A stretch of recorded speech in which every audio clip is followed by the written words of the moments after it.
आज की वीडियो होने वाली है योंको क्रूज के ऊपर, जो वन पीस वर्ल्ड में सबसे ज्यादा पावर रखते हैं और सबसे पावरफुल पायरेट ऑर्गेनाइजेशन भी है। ये सभी लोग अपने कंट्रोल में न्यू वर्ल्ड की टेरिटरी रखते हैं। इसी के साथ हर योंको क्रू एक दूसरे से यूनिक है, जो डिफरेंट पावर होल्ड करते हैं। उनका क्रू स्ट्रक्चर और अपने अपने गोल्स को अचीव करने की स्ट्रेटेजीज भी उन सभी के अलग हैं। अब तक वन पीस की स्टोरी में 7 पावरफुल योंको क्रू रहे हैं, जिसके बारे में हम इस वीडियो में बात करेंगे और ये भी जानेंगे उनके प्लान क्या थे और क्या है, और क्यों वर्ल्ड गवर्नमेंट भी उनसे पंगा नहीं लेती है। तो इस वीडियो में 7 क्रू, जिसमें Blackbeard, Kaido, Big Mom, Cross Guild, Shanks, Whitebeard और स्ट्रॉ हैट्स के बारे में हम खुल के बात करेंगे। वीडियो को शुरू करने से पहले एक डिस्क्लेमर, सर डिस्क्लेमर डालिए। इस वीडियो के माध्यम से मैं तुम सभी की भावनाओं को ठेस पहुंचाना चाहूंगा, क्योंकि ये वीडियो रैंकिंग वीडियो नहीं है। ओह शिट, ऐसा नहीं हो सकता, कह दो कि ये झूठ है। इसमें हर एक योंको क्रू के बारे में हम बात करेंगे, बट नो कंपैरिजन।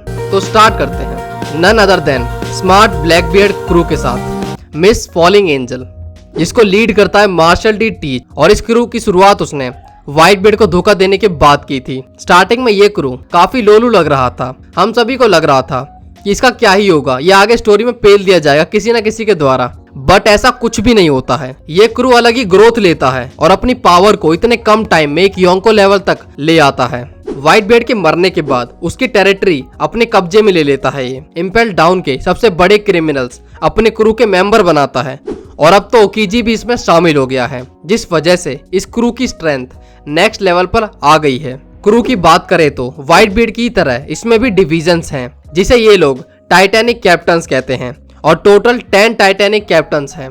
इस क्रू की शुरुआत हुई थी बुर्जेस, लेफिट, डॉग क्यू और वानोगर के साथ, और फिर इसके बाद इम्पेल डाउन में इन्होंने रिक्रूट करे 4 और टाइटैनिक कैप्टन विद श्रियू, जो एक्स जेलर भी था।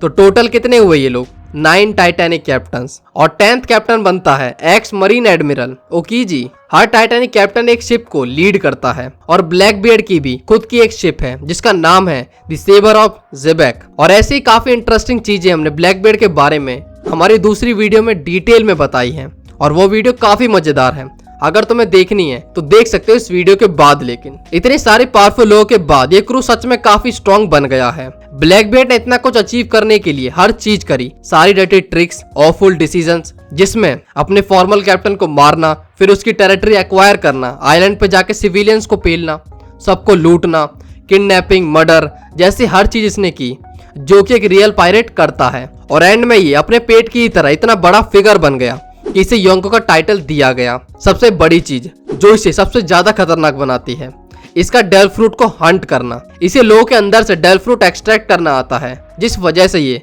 अपने क्रू के लिए और खुद के लिए डेल फ्रूट हंट करता है, जिससे इसका क्रू और पावरफुल बन सके और इसके क्रू के पास सबसे कूल और पावरफुल डेल फ्रूट आ जाए। वन पीस की रेस की बात करें तो ब्लैक बियर्ड भी उस रेस में शामिल हो चुका है। उसे भी बस फाइनल रोड पोनीग्लिफ चाहिए, और उसे पढ़ने के लिए उसने पहले ही पुडिंग को किडनैप भी कर लिया है। मतलब वो काफी पास है वन पीस के। अब लोग कर लो बात, सांजी के आइटम को किडनैप कर लिया इसने, लूफी के आइटम को चटका के आ गया, और बोनी को भी अपनी औरत बनाना चाहता था। ये साला किसी को नहीं छोड़ेगा, पर्सनल दुश्मनी निकाल रहा है। आगे बढ़ते हैं वर्ल्ड के स्ट्रॉन्गेस्ट क्रिएचर यानी काइडो के क्रू की तरफ। बीस्ट पायरेट के पास सबसे ज्यादा पब्लिक थी, मतलब उसके पीक टाइम पे उस पे 20,000 से भी ज्यादा लोग थे, और काइडो ने कंटिन्यूअसली बढ़ाया जा रहा था। बीस्ट पायरेट के पास एक सीक्रेट वेपन था, जो ज्यादातर क्रू को इस क्रू से अलग बनाता है, क्योंकि ज्यादातर क्रू में एक दिक्कत होती है कि कुछ ही मेंबर्स के पास स्पेशल एबिलिटीज होती हैं, या कहो डेल फ्रूट पावर्स होती हैं, बट बहुत ही कम लोगों के पास स्पेशल स्ट्रेंथ लाइक जोरो और सांजी जैसी होती है, जिस वजह से बैटल में ज्यादातर लोग वीक पड़ जाते हैं, क्योंकि उनके पास कुछ है ही नहीं क्रू को स्ट्रेंथन करने के लिए। बट बीस्ट पायरेट ने इसका इलाज ढूंढ लिया, या कहो काइडो ने। उसने इस प्रॉब्लम को सॉल्व करने के लिए हाथ मिलाया मिस्टर पिंक यानी डो फ्लेमिंगो के साथ, और उससे पाए उसने स्माइल्स। वो खुशी वाली स्माइल नहीं, ये दर्द वाली स्माइल है, जिससे काइडो के क्रू में ओवर 500 मेंबर्स के पास डेल फ्रूट एबिलिटी आ गई। इसके अलावा भी काइडो के पास 2 और क्लास के टॉप सोल्जर्स थे, जिसमें नेक्स्ट थे टोबिरोपो और माइटी ऑल स्टार यानी जैक, क्वीन और किंग, जो मोस्ट ऑफ द काइडो के क्रू की पावर थे। काइडो जिसने वानो पे कब्जा कर लिया था, जिस कंट्री में काउंटलेस पावरफुल समुराइज रहे हैं। काइडो की टेरिटरी में वानो, ओनिगाशिमा और एक न्यू वर्ल्ड का विंटर आइलैंड आता है। इन टेरिटरी में सब मजे में रहते हैं, बस सिटीजन को छोड़ के, क्योंकि वो तो हेल एक्सपीरियंस कर रहे होते हैं। काइडो ने वानो को वेपन फैक्ट्री बना दिया था और वानों के लोगों को उंगली पे नाचने वाली आइटम जो सुबह भी नाचेगी और शाम को भी, और कंप्लीट कंट्री को फैक्ट्री लैंड जहां हो रहा था वेपन का मास प्रोडक्शन। काइडो अपनी कंट्री को चलाने के लिए क्या करता था? कुछ भी नहीं। उसको चलाने के लिए उसके पास ऑफिसर्स थे, वो बस दारू पीता था और बहुत ही ज्यादा दारू पीता था। अगर लूफी उसे नहीं भी मारता तो शायद वो कुछ सालों में लीवर फेलियर से वैसे ही मर जाता। तो इस ऑल माइटी क्रू का गोल क्या था? पायरेट किंग का टाइटल लेना? ना। यामाटो जैसी और आइटम पैदा करना? ना। इसका गोल उससे भी बड़ा था। काइडो ने बिग मॉम से हाथ मिलाया था ताकि दोनों मिलकर सारे एंशिएंट वेपन्स को अपने कब्जे में ले सके और दुनिया को अपने अंडरवेयर में रख सके। चलो यहाँ पर खत्म करते हैं काइडो की गाथा और आते हैं नेक्स्ट, जिस महिला के बारे में हमने अभी बात करी।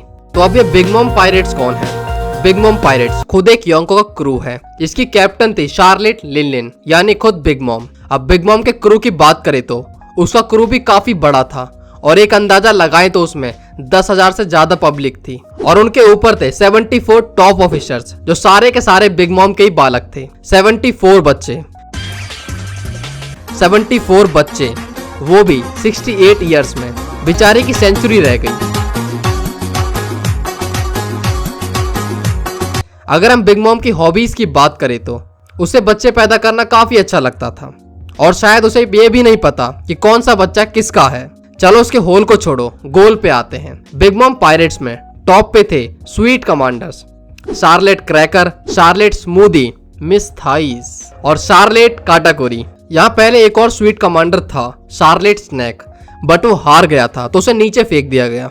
बिग मॉम की टेरिटरी में 35 आइलैंड्स आते हैं जिनसे मिलके बना है टोटोलैंड। वैसे काइडो के राज से ये बेटर है टोटोलैंड में रहना क्योंकि यहाँ के लोग थोड़ा सेफ हैं, बस थोड़ा सेफ।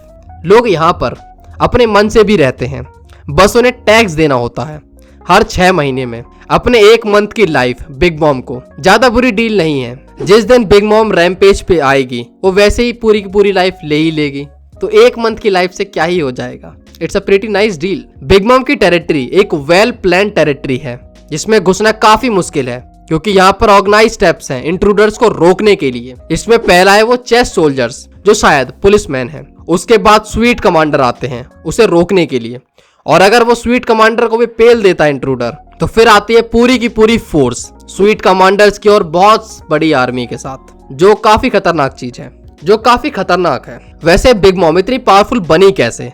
सिंपल आंसर, शादी करके। मतलब बिग मॉम ने काफी सारी शादियां की हैं डिफरेंट रेस के लोगों से जिनसे उसने बच्चे करे और उन बच्चों की फिर पॉलिटिकल मैरिज कराई अपने फायदे के लिए, जैसे वो सांजी और पुडिंग की करा रही थी जर्मा की टेक्नोलॉजी के लिए। बस इसी तरह से शादी, बच्चे, इसके बाद और शादी, फिर और बच्चे, फिर उनकी भी शादी और आर्मी तैयार। है ना काफी पारिवारिक फोर्स। बिग मॉम का गोल वैसे तो सिंपल सा है, सारी रेस के लोगों को एक साथ हैप्पीली रखना, बस जब तक उसे गुस्सा ना आए। चलो अब आगे बढ़ते हैं। क्रॉस गिल्ड, ये पायरेट ऑर्गेनाइजेशन रिसेंटली ही फॉर्म हुई है और ये क्रू मरीन्स के लिए सबसे बड़ा हेडेक बन गया है क्योंकि यही क्रू सबसे बेस्ट पॉसिबिलिटी रखता है वन पीस के लिए। इसी के साथ इसका मरीन्स को हंट करना भी उसके डर का रीजन है। सो क्रॉस गिल्ड अभी अभी बनी है और इसके टॉप पे बैठे हैं 3 लेजेंड्स, बगी द क्लाउन, सर क्रोकोडाइल और हॉकाई मीहॉक। और ये क्रू वन पीस के लिए इसलिए परफेक्ट है क्योंकि ये तीनों क्वालिटी रखते हैं जिनके बारे में रॉजर बताता है हमें अपने एग्जीक्यूशन के टाइम पे, वेल्थ, फेम और पावर। इसमें क्रोकोडाइल वेल्थ होल्ड करता है, मीहॉक पावर और बगी फेम जो उसने काफी जल्दी गेन करी है स्टोरी में। अब इस क्रॉस गिल्ड ने मरीन की लेनी देनी कैसे कर रखी है? मरीन्स जानते हैं इसने मरीन्स की सबसे बड़ी दिक्कत बढ़ाई है मरीन्स के ऊपर ही बाउंटी रिलीज करके। मतलब जो लोग दूसरों की पर्चियां काटा करते थे उनकी खुद की पर्चियां कट रही हैं, जिस वजह से सिटीजन ही पैसों के लालच में उन्हें पेल दे रहे हैं। जैसा टी-बॉन जो एक वाइस एडमिरल था, उसको एक बुड्ढे ने पेल दिया क्योंकि उसे अपने परिवार को पालने के लिए कुछ पैसे चाहिए थे जो उसे क्रॉस गिल्ड से मिला भी, और इसके बाद बगी ने उसे प्रोटेक्शन भी दी। क्रॉस गिल्ड के बाउंटी स्ट्रक्चर को देखे तो ये बाउंटी स्टार्स में है और हर एक स्टार का मतलब है 100,000 बेरीज। और टॉप मरीन्स के लिए क्रॉस गिल्ड ने निकाले हैं क्राउन जो इक्वल होता है 1 बिलियन बेरी के। यहाँ पर अकाइनू और बाकी एडमिरल्स के साथ गार्ब के ऊपर 3 क्राउन की बाउंटी है, मतलब 3 बिलियन बेरीज की। तो इतना सारा पैसा आ कहां से रहा है? ये सारा का सारा पैसा आ रहा है क्रॉस गिल्ड की वेल्थ यानी सर क्रोकोडाइल के खाते से। अब ये कितना अमीर है वो तो किसी को नहीं पता है, और कहाँ कहाँ इसने अपना पैसा इन्वेस्ट किया हुआ है अपने फ्यूचर गोल्स के लिए, ये भी कोई नहीं जानता है। बस हमें इतना पता है कि इसके अंडर वर्ल्ड में काफी सारे कनेक्शंस हैं। क्रॉस गिल्ड वैसे तो काफी कूल लगती है, बट यहाँ एक मेजर प्रॉब्लम है उनके साथ, और वो है एक बैटल में एंगेज करना, लाइक टॉप मरीन्स या फिर दूसरे योंकोस से। अगर हम किसी फाइट सिचुएशन को देखें तो सबसे बड़ा पावर एसेट इनके पास है मीहॉक, जो कैप्टन से ही फाइट करेगा हर बार। फिर आता है क्रोकोडाइल, जो कमांडर्स के इक्वल है। बाकी फिर बगी, मिस्टर 3 और मिस्टर 1 ये सारे कमांडर्स को भी नहीं झेल पाएंगे। तो वॉर एक मेजर इशू है इनके डाउनफॉल का। बाकी सब मस्त है, बट इन्हें ज्यादा फाइट करने की जरूरत वैसे भी नहीं पड़ेगी, क्योंकि क्रोकोडाइल के पास बहुत पैसा है। पैसा बोलता है भाई का, वो लोगों से अपने एनिमीज को खत्म करवाएगा। सो क्रॉस गिल्ड भी वन पीस की रेस में अब आ चुकी है। नेक्स्ट योंको क्रू है द रेड हेयर पायरेट्स, जिसका कैप्टन है लाल बाल वाला शैंक्स। शैंक्स का क्रू जो बहुत पावरफुल क्रू है वन पीस में। उसे हमने सीरीज में ज्यादातर टाइम पार्टी करते हुए और मूवमेंट को एंजॉय करते हुए देखा है। फिर आता है मरीन फोर्ड वॉर, जहाँ शैंक्स के क्रू का दूसरा रूप देखने को मिलता है हमें। एक वॉर जिसमें सब एक दूसरे खून के प्यासे थे। उसमें कोई भी रुकने के लिए तैयार नहीं था, किसी को रुकना ही नहीं था, किसी को बदला लेना था और किसी को उन्हें दुनिया से साफ कर देना था। और तभी आता है वहां पर रेड हेयर पायरेट्स। शैंक्स से इंटरफेयर करते ही पूरी की पूरी वॉर की सिचुएशन बदल जाती है, सब शांत हो जाते हैं। अब किसी में भी हिम्मत नहीं थी कि वो वॉर को कंटिन्यू कर सके। इसके बाद हम देखते हैं वानो में शैंक्स की पावर को, जहां वो एक एडमिरल को बस अपनी प्रेजेंस से भगा देता है। तो ये है शैंक्स के क्रू की पावर। तो शैंक्स का क्रू कितना पावरफुल है और ये इतना पावरफुल बना कैसे, उनकी पावर का राज क्या है। अब शैंक्स का क्रू बिग मॉम और काइडो के जितना बड़ा तो नहीं है, उनके कंपैरिजन में ये क्रू काफी छोटा है। इस क्रू की पावर आती है इसके कैप्टन यानी शैंक्स, वाइस कैप्टन और right hand man ban Beckmann और इसके 8 सीनियर ऑफिसर्स से। वैसे तो हमें शैंक्स का एक क्रू सबसे पहले सीरीज में दिखाया गया था, जो एक योंको क्रू था, बट फिर भी हम इसके बारे में बहुत ही कम जानते हैं कि इसके मेंबर्स किस तरह की पावर रखते हैं और क्या उनकी पर्सनैलिटी है। बट अब शायद हम जान पाए आगे, क्योंकि ओडा ने भी कहा था जब शैंक्स की सीरीज में दीदार बढ़ जाएं तो मान लो अब सीरीज अपने एंड पे आ चुकी है। शैंक्स की टेरिटरी की बात करें तो वो क्लियर नहीं है कंप्लीटली, बस इतना पता है हमें कि एल्बाफ उसकी टेरिटरी का पार्ट है। और शैंक्स का भी सेम केस है लूफी की तरह, उसको या फिर उसके एलाइज को परेशान किया तो पेल दिए जाओगे, जो हम किड के साथ देखते हैं। हमें वैसे तो रेड हेयर पायरेट्स के गोल के बारे में कुछ भी नहीं पता है, बस ये जानते हैं कि रिसेंट चैप्टर में शैंक्स ने ये बोला था कि बैन बैकमैन चलो वन पीस क्लेम करते हैं, मतलब अब वो भी वन पीस की रेस में शामिल हो चुके हैं। नेक्स्ट क्रू है व्हाइट बियर्ड पायरेट्स, जिसे कमांड करता था एडवर्ड न्यूगेट, और ये क्रू काफी बड़ा था, जिसमें कुल 2000 लोग थे, जिसकी स्ट्रेंथ इसके कैप्टन और बाकी कमांडर से आती थी, जो 16 डिवीजन को हेड करते थे। इस पायरेट क्रू के अलाए भी सबसे ज्यादा हैं 43 पायरेट क्रूज। इस क्रू की स्ट्रेंथ की बात की जाए तो ये अपने ग्लोरी डेज में पायरेट किंग के साथ क्लैश किया करते थे, और उस बैटल का आउटकम एक ही निकलता था और वो था ड्रॉ। मतलब दोनों के दोनों क्रूज इक्वल थे स्ट्रेंथ में। और अगर हम रिसेंट की बात करें तो मरीन्स को बस इस क्रू को रोकने के लिए अपनी पूरी की पूरी स्ट्रेंथ मरीन फोर्ड पर फोकस करनी पड़ी थी। Admirals, vice admiral, fleet admiral खुद और बाकी नेवी ऑफिसर्स के साथ साथ वॉरलॉर्ड्स भी, और ये चीज इनकी स्ट्रेंथ को प्रूव करती है। व्हाइट बेड की प्रोटेक्शन में बहुत सारे आइलैंड्स थे और वो उन्हें फ्री ऑफ चार्ज प्रोटेक्ट करता था। व्हाइट बेड के गोल की बात करें तो वो बाकी पायरेट से अलग था, ना उसे वेल्थ चाहिए थी, ना फेम और ना ही पावर। वो एक ऑर्फन था, तो उसे बस एक फैमिली चाहिए थी जिसे वो अपना कह सके, और इसीलिए उसने मेहनत करी और एंड में उसने अपनी फैमिली बनाई भी, और वो भी काफी बड़ी। व्हाइट बेड के डाउनफॉल शुरू कब हुआ? व्हाइट बेड का डाउनफॉल शुरू हुआ उसी के माने हुए बेटे यानी ब्लैक बेड के बिट्रेयल के बाद, और व्हाइट बेड के मरने के बाद जब मार्को ने बदला लेने की सोची और वो ब्लैक बेड से बदला लेने गया पेबैक वॉर में, बट वो ऐसा नहीं कर पाया, उसे वहां पर हार का सामना करना पड़ा, जिसके बाद व्हाइट बेड का जो बचा हुआ क्रू था वो डिसबैंड हो गया। अब इसके बाद मार्को क्या करेगा इसके बारे में हमने फ्यूचर प्रेडिक्शन की हुई है, तो हमारी ये मार्को वाली वीडियो जरूर देखें। Back to the video. तो व्हाइट बेड का गोल सिंपल था, एक फैमिली। चलो आगे बढ़ते हैं। लास्ट क्रू है स्ट्रॉ हैट पायरेट्स, जो बाकी सभी क्रू से काफी डिफरेंट है हर एक एस्पेक्ट में। स्ट्रॉ हैट क्रू का कैप्टन है मंकी डी लूफी, जिसने 3 साल से भी कम टाइम में एक बहुत ही लंबी जर्नी तय की है, और हम सभी इस इनक्रेडिबल जर्नी का पार्ट रहे हैं। इस जर्नी में अब तक लूफी ने 9 मेंबर्स को रिक्रूट किया है, और सभी मेंबर्स के बीच में एक फ्रेंडशिप का रिलेशन है, जो एक दूसरे के लिए हर पोजीशन में स्टैंड लेते हैं। और इस क्रू में हर समय वो सुप्रीमेसी या फिर हाई अथॉरिटी का सीन नहीं है, यहाँ पर इसका काफी चक्कर है, क्योंकि बस बैटल या फिर किसी सीरियस सिचुएशन में लूफी लीड लेता है और उस टाइम पे लूफी के ऑर्डर को सभी लोग मानते भी हैं, और बाकी ज्यादातर टाइम किसी नॉर्मल सिचुएशन में बस यहाँ पर नाम ही की चलती है और उस टाइम पे सभी लोग फ्री होते हैं, जो उन्हें करना है वो कर सकते हैं। उन्हें लूफी से किसी चीज की इजाजत लेने की जरूरत भी नहीं है। लूफी में एक नेचुरल क्रिज्मा है जो लोगों को अट्रैक्ट करता है, और इसी वजह से उसने पूरे वन पीस वर्ल्ड में काफी सारे एलाय बनाए हैं, like Alabasta Kingdom, Drum Island, Fishman Island, Skypiea, जो, वानो कंट्री, और इसके बाद अपनी खुद की एक ग्रैंड फ्लीट। लूफी की most of the man power उसकी इस फ्रेंडशिप बनाने की एबिलिटी की वजह से आती है। इसी के साथ लूफी की कनेक्शन रेवोल्यूशनरी आर्मी से भी है।